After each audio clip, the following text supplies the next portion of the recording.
All right. It's a crossover, but it's an abbreviated crossover. Guru's left. That does not. Baby. That means you stay twice as long as the way that goes. Is he out of the building? No, I don't think so. But, yeah, the way it works is if he leaves early, you stay late. Oh. According to my crossover contract. Okay. That's the way I remember it. We'll see. We'll see. Fine. No, we sent Goo home. His voice is shot right now, and he's got to be here tomorrow. Yeah. So we want to get his voice ready. Yeah, tough one. And I feel bad for Goo because his speech was so passionate, and it was way more passionate than what the Warriors showed. He came harder than they came for 48 minutes, and that's a shame. Maybe it's just a fact. Maybe it's just semantics. They both left early. Anyway, go ahead. Yeah. Sorry. And maybe it's just the way it hits me. But when people talk about the Warriors in the offseason, what they're going to do, to me, it's, okay, what are the Warriors going to do? But then there's this other thing about, well, whatever we do, it's all got to be for Steph. And I'm just trying to figure out if those two things are exclusive or if you're presented with a move that you think can help you right now, but it's going to cost you in 3 years, and it's going to cost you, and you don't like it, do you still do it anyway? Like, not because Steph says do it, but for Steph? You know what I mean? Like, is there a move out there that would be a great move for next year, but a terrible move for 3 years from now, but you say we're going to make that deal with the devil because of Steph Curry? I think that move exists, but I don't think that you make that move. And I wonder how Joe Lacob looks at it, because in 3 years, let's say 5 years, just to be safe, he's still going to own the team. Right. And Steph won't be here, and Draymond won't, and Clay won't, and Wiggs won't, and whoever else you want to name won't. Steve Kerr, he probably won't. But Right. Joe will. Does Joe want to go through a Kohanian run of 19-17, 21-19 wins? I don't think so. That's not going to happen. Right. I disagree with you guys completely. I don't think that, yes, an organization always has to think about its future. But I am not going half baked into next year because I'm worried about 2028. I just don't think you run things that way. Do you guys eat chocolate? Yeah. Not anymore. You don't? I do. Okay. Why? That's his 'Cause weakness. it's good. Okay. Is it good for you 3 years from now? Why do you do it? Because I have no self-control. Great. Neither does Joe Lacob. Well, let's have fun. This is the National Basketball Association. You know what fans do when you keep telling them we're doing things for 3 years from now? You get a Padre hat. Like, you get a free Padre hat. Second place. With that idea. Like, there are so many fan bases across America that have been told for 28 years that they're 2 years away. Like, I'm not saying you just do something entirely irresponsible, but the idea that you want to not be embarrassing 3 years from now, so therefore we're going to go kind of half-baked into what's now, which has already been proven for 12 years to be beyond special, I don't understand that. So, like, I don't know if is it for Steph or is it because Steph? Real quick, Vince Galvin, $20 he's paying for this. Okay. Super chat. Let's Buy go. Goose some hot tea for his voice. Oh, there's All tea. right, thank you, Vince. Yeah. Appreciate it. Good. Yeah, and I heard some hot toddy calls earlier, too. That's always a good move. What about, let me just throw this hypothetical at you. So last year, Draymond Green is a free agent. And everybody said, well, if Steph wants him here, he'll probably be here. All right, so Draymond's here. What if, hypothetically, Steph's like, Clay stinks. Hey, Joe, get Clay out of here. We need a better defensive two, because I'm 36, and when we were at our best, our two guarded the one, and Clay can't do it anymore. So let's get off Klay Thompson. Okay. Would you? He's gone. Yeah. You He's would? gone. Yes. Probably. And I don't know that I don't know that I'm giving a guy that much power. But I think okay. Or even if he said stay, he must stay. There's a split the difference there. I firmly believe that Klay Thompson should stay, but not in his current role. You have a team that needs more outside shooting, and it feels like half of you would like to start that process by getting rid of Klay Thompson. That doesn't make any sense to me. Well, he's your second best shooter on your team. And it sounds to me like this team needs youth and athleticism. That too. So why are we trading Jonathan Kuminga? You're not. Okay. Oh, God, no. No, you're trading Andrew Wiggins. You're trading Andrew Wiggins. Klay Thompson is a financial puzzle piece that needs to be figured out. His role needs to be diminished. I think all of their roles need to be diminished. But I just don't know if it's as cut and dry as you're saying. It's not if Steph says it, then you do it.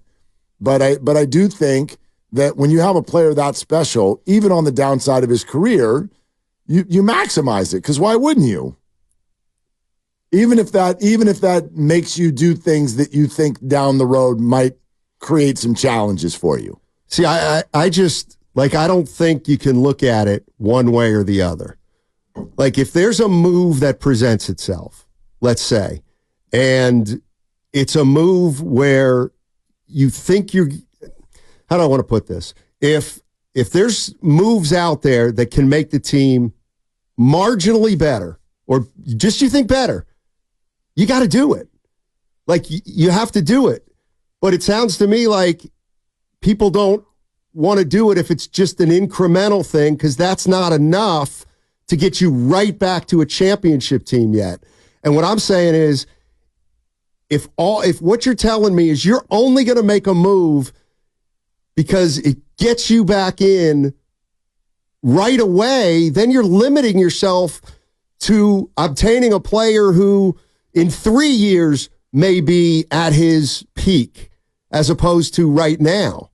And I don't want to limit myself like that, all under the thought process of it must happen next year. Yeah, but that's like draft stuff. Who's making a move with the thought that this will help us in 3 years? Well, I don't know. Whoever trades for Kuminga would, for example. Well, he also makes you better now. But I'm just talking about if you're looking at a move for the Warriors. Let's say they had an opportunity to get another 23-year-old, but it would cost them, let's say, Wiggins. Would they do that? They might do that, even though it might be a step back in the short term. Step back. I would do that. And based on what we heard from Dunleavy today, and also Steve Kerr, the idea of clearing the way for Moses Moody and for Kuminga to play more. If Wiggins is out of the way, then those guys get a chance to play more and develop. And even if you're not going to necessarily take that big step next year, it would help you in the future. And I don't know if you can make any move between now and October to take you from the 10 seed to the 3 seed. I don't think that exists. I guess let's say hypothetically you could trade Wiggins, who's 30, for a guy who's 22. I wish you bowl. Okay, bowl. All right, he's a young player. So a lot of people are high on him down the road. Like, you wouldn't do that trade right now. No, you wouldn't. Right. And I'm saying that I might. I'm not I might do that trade if I'm the Warriors, even though I realize, we might have gone from a 2% chance to winning it next year to a 0.5% chance. I don't think that they would, because of where Steph is, and Steph has 2 more years, and so I think there is a sense of alienation, and that would be an alienation sensation is what it would be. If you suddenly try to not think about next year, but you think about 2 or 3 years down the road, and Steph's deal is up in 2 years, maybe that would motivate him to finish his career elsewhere. Here's why I disagree with that. I do think the Warriors would do that, potentially. And the reason is the idea of keeping Andrew Wiggins is not in some way translating to Steph Curry as, okay, we're still trying to win a title. They had Andrew Wiggins this year. They're the 10 seed. They didn't even make the playoffs in the NBA. So they're not close. So to me, I look at this, and I thought Steve Kerr said this to us yesterday. I look at this offseason like a staircase. So option A would absolutely be, is there a trade available? Does Karl Anthony Towns become available, right? Is there a trade available can the Warriors get involved in the discussion to where you actually think you could acquire a player that could get you back competing at a high level in the Western Conference? The answer might be no. Okay. In fact, it's probably no, but that's where you start. That's option A. Now it's a staircase. If that's not available to you, now you're going to go down the next level on the staircase, which is where maybe the only thing that you could get that's a positive in any way is trading Andrew Wiggins for a younger player or somebody who does something different on the court. Even if it's a lateral move, it's a big guy, something that clears the path for Jonathan Kuminga. And then let's see if that's available. Then you start going down the staircase even further to things like, well, hell, nothing worked. Let's get under the apron. Right. Or let's go all the way down and just do, as Steve said to us yesterday, lean on our young guys more. You could get there. That's not option A, though. It's like option D. You're listening to the 95.7 The Game, KGMZ FM, and HD1 San Francisco. Always live on the free Odyssey app. Twitch and YouTube powered by First NorCal Credit Union. What'd you think of, did you guys listen to Dunleavy? Sure did. Yeah. What'd you think? A few things stood out. Interested by his comment, and I won't have the exact quote. Grandy maybe could help us with this, but it's always the right time to make the right decision or something like that. Well, what was the exact way that he said it, Mark? You guys just want to hear it? Yeah. He was asked, Dunleavy was asked if he's prepared to make a tough decision if needed. I probably operate off the saying there's never a bad time to make a good decision. So doesn't mean it's not tough and you stir over it, but my job is to have the best interest of this franchise and the direction of this franchise. And when I make a decision or we make a decision, so that's what I'm going to do. Plus, I think Mike Dunleavy licked the Oreo. I think I have his tell. What does that mean? Well, it's a reference to Rounders. Thank you. Teddy KGB, played by John Malkovich. He had the big showdown with Matt Damon. Matt Damon playing for his best friend's life, and he's in trouble. And then Teddy KGB, he started to open up his Oreos, and he started to eat them in a certain way when he was going to bluff on his hand. And so Matt Damon saw it. He saw the tell, and he realized when he went to the Oreo and he would like lick the cream side, right? He would split the Oreo. He would lick the cream. Yeah. That would mean he had a good hand. And so Matt Damon started folding, and then Teddy KGB said, "You keep hanging around and hanging around." And Matt Damon waited for the Oreo to not be split, and then he went in, he turned the tide, he won the pot, saved his friend's life. It's one of the great movies in history. Yeah, that is. It is great. And so I'm wondering if we have found a tell on Mike Dunleavy, because days before Jordan Poole was traded, Mike said, well, he's under contract. Eat that Oreo, Mike. So when he was asked about Draymond Green, and do you have this one, Mark? Here, listen. Throwing him some hot potatoes listen to back what there. he says when he's asked specifically about Draymond Green's future with the Warriors. In terms of having him back, I think very, very high likelihood. I can't imagine a scenario where he's not back. Could be wrong, but man, he's signed up under contract. We value him. He's a core piece of what we do. So fully expect him to be back. I think we won over 60% of the games he played in this year. So you know how meaningful he is to winning, and he'll continue to do so. I think he's in a great place mentally, just evaluating and observing him over the season after the suspension. I think he's learned from it. I think he's better, and we'll continue to work on that stuff and have it on top of mind. But, I think we're in a really good place with him and excited to have him back. Okay, so I believe everything he's saying there, but I do wonder if he licked the Oreo, which is anytime you ask him about the future of a player, when he answers by saying, well, he's under contract, that's licking the Oreo. That at least means, we're willing to talk. When you combine those two answers, that it's never the wrong time to make the right decision, and he says it's very, very highly likely that he'll be back, and he's under contract. You would never, hey, is Steph coming back next year? Well, he's under contract. He is, yeah. You wouldn't say that. So all I'm saying today, I'm not saying Draymond's about to get traded, but I do think that their ears are open. And if that's the right thing that comes along, then That's the right thing. Did you see Zach Lowe of ESPN? Sure exactly. Did. Combine that into this The conversation, Warriors are wearing thin of Draymond's volatility. There are people in the organization who have worn thin. How could they not? Right. How could you all have? We all have. How could they not? Let me ask you this, because I was thinking about this, because let's say Draymond's future isn't certain either. Do you think most Warrior fans, if you told them, we got to break up the big three, would prefer to see Draymond be the one to go first as opposed to Clay? No. Oh. I think they'd be more willing to see Clay go, even for all Draymond's warts and all the headaches he brings.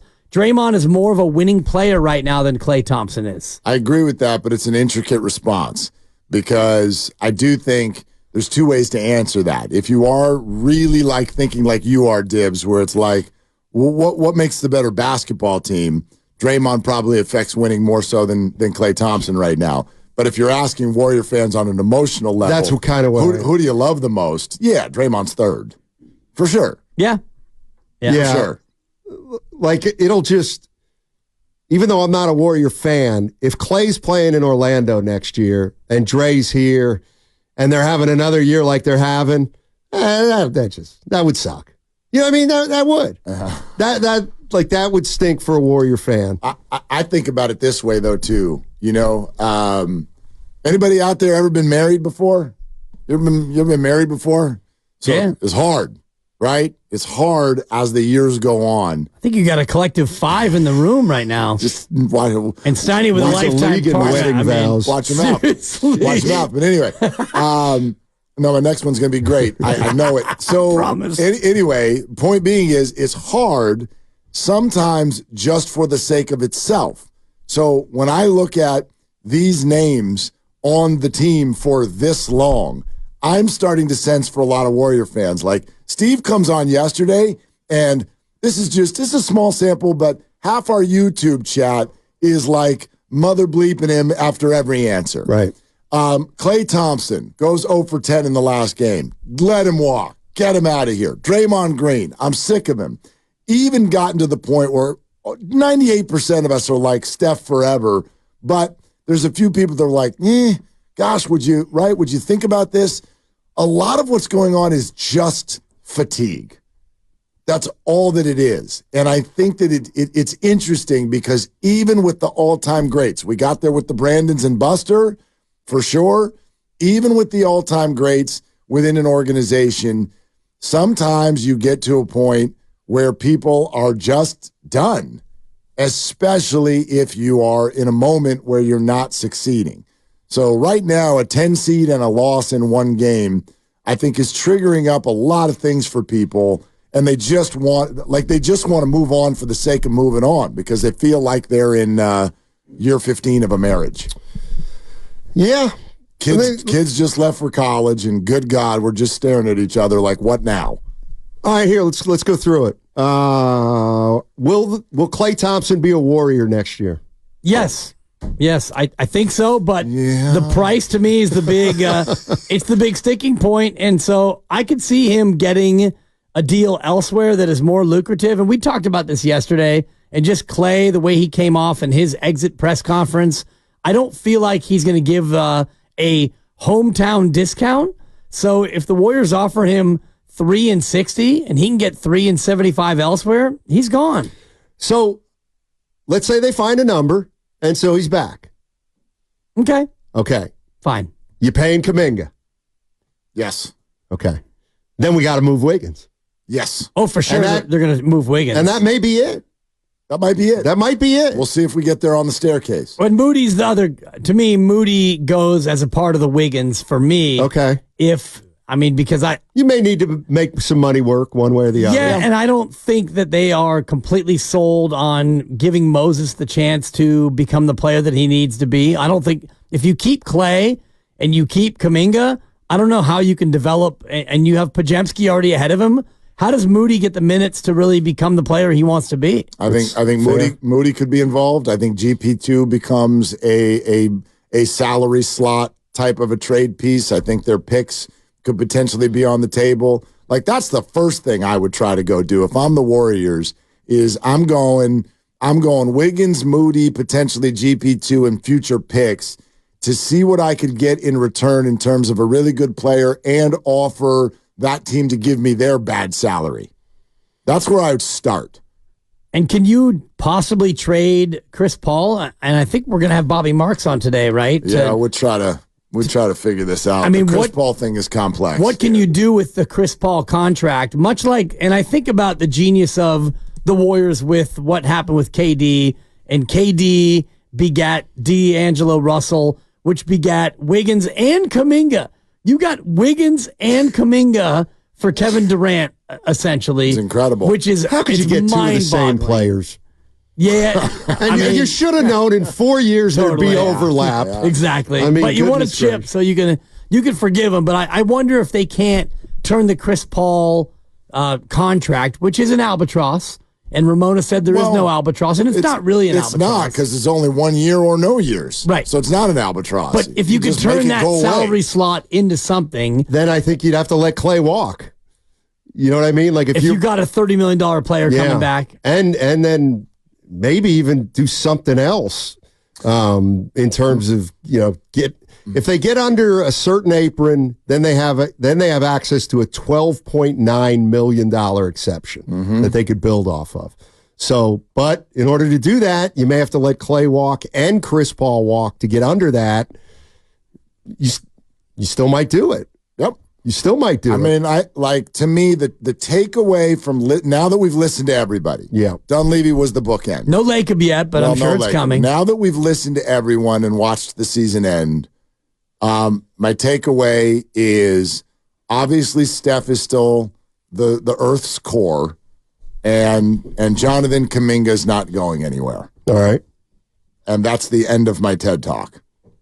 Like, everything else is possible. Well, then if you're telling me Kuminga's not being traded, then that would lead me to believe that, not that they don't think that there's a quick fix, but that Joe Lacob is taking he's taking every kind of view. He's taking, how can we be good next year, but how can we be viable in 3 years, which I think is what you got to do. All right, what else you guys got coming up? The show, yeah, Steiny. Always. We're going to do the show. Bobby Marks is going to be on it. And let's talk thank you contracts. Okay. Let's talk about it. Not for you. Yay! Yeah. On 95.7. All right, gents. Have a great show. All right.